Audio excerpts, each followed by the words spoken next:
Friends, जैसा कि आप जानते हैं 20 नवंबर 2024 से इंडियन मार्केट में ऑप्शन ट्रेडिंग में सेबी ने कुछ चेंजेस किए हैं, जिसके लिए सर्कुलर पहले ही जारी किया जा चुका है। और ऑप्शन ट्रेडिंग में अभी क्या हो रहा था कि कुछ दिनों से जो है वीकली एक्सपायरी जो है पर डे करीब हो रही थी। मंडे टू फ्राइडे पर डे हो रही थी, कोई ना कोई वीकली एक्सपायरी रह रही थी।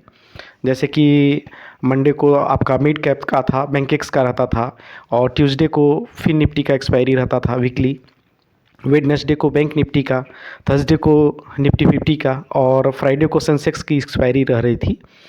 तो अभी जो इसमें सेबी का जो सर्कुलर जारी हुआ है उसके अनुसार जो रिटेलर हैं उनको काफ़ी लॉस हो रहा था, इससे कोई बहुत बेनिफिट नहीं मिला जो ये चेंजेस किए गए थे इसकी वजह से।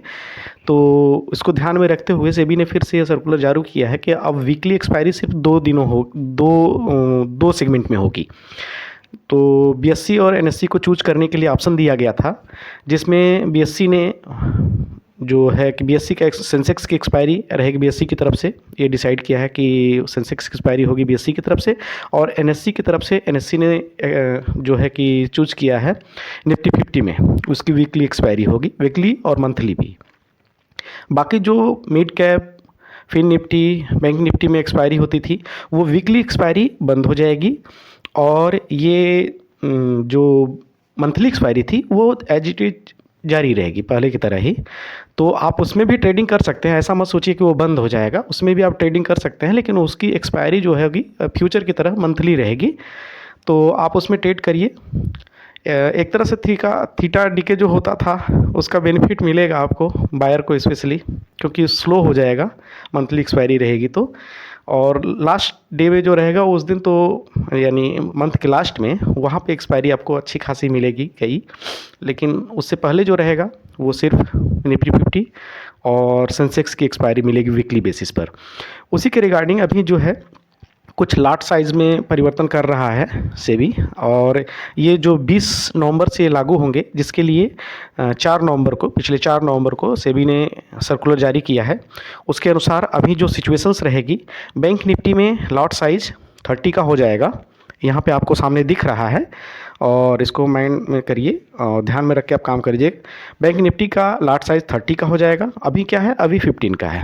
एक लाट में 15 जो क्वांटिटी आती है, अभी जो हो जाएगा वो 30 का हो जाएगा। और निफ्टी 50 का 75 का हो जाएगा एक लाट में, अभी कितना चल रहा है, अभी 25 का चल रहा है। और फिर निफ्टी का 65 का हो जाएगा, अभी कितना चल रहा है, अभी 25 का चल रहा है। और मिड कैप निफ्टी जो है 120 का हो जाएगा, अभी क्या चल रहा है, अभी 50 का चल रहा है। और तो इसी तरह से इसमें चेंजेस किए गए हैं, और इसे निफ्टी नेक्स्ट 50 का 25 का हो जाएगा। तो इसको ध्यान में रख के आप काम करिएगा। ये एंजल वन से नोटिस मैंने निकाला है, और 4 नवंबर का ये नोटिफिकेशन है सर्कुलर का। तो इसी को ध्यान में रख के आप काम करिएगा कि लाट साइज़ बढ़ रहा है तो पैसे ज़्यादा लगेंगे, प्रीमियम ज़्यादा लगेगा, और लॉस होने की भी संभावना रहेगी। तो उसको माइंड में रख के आप पोजीशन अपनी बनाइए आगे। और जहाँ तक पैसे की बात है तो पैसा तो उतना लगेगा ही, अगर बहुत लोग 2 लाट 3 लाट में करते हैं तो उनके लिए उतनी दिक्कत नहीं होगी, सिंगल लाट लेकर करेंगे। लेकिन जो छोटे रिटेलर थे, बिगनर थे स्पेशली, वो सिंगल लॉट से अपना प्रैक्टिस कर रहे थे, उनके लिए थोड़ी सी दिक्कत होगी, क्योंकि लाट साइज बढ़ जाएगा तो उनको अमाउंट ज़्यादा लगाना पड़ेगा, रिस्क पर उनका पैसा ज़्यादा लगेगा, लॉस होने के चांसेस ज़्यादा रहेंगे। तो आप इसके लिए, इसका सलूशन ये रहेगा कि आप थोड़ा ध्यान रख कर जहाँ श्योर हों वहीं पर पोजीशन बनाएं, ऑब्जर्व करें मैक्सिमम जितना हो सके, पेपर ट्रेडिंग करें। लेकिन अगर आप पोजीशन बनाते हैं तो ये ध्यान में रखिए कि जब श्योर हो आप, लगे आपको कि नहीं हाँ यहीं हो रही है चीज़ें, तब आप उसमें एंट्री बनाइए, तो पैसा आपका सेफ़ रहेगा। बस इतना ही बताना था। फिर मिलते हैं। अभी तो लाइव मार्केट चल रहा है, आज एक्सपायरी है बैंक निफ्टी का, तो कंसोलिडेशन जोन में चल रहा है मार्केट, कंसोलिडेट किए हुए है 300 और 400 के बीच में, अभी काफ़ी टाइम से बना हुआ है।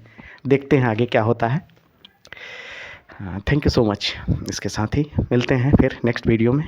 Thank you.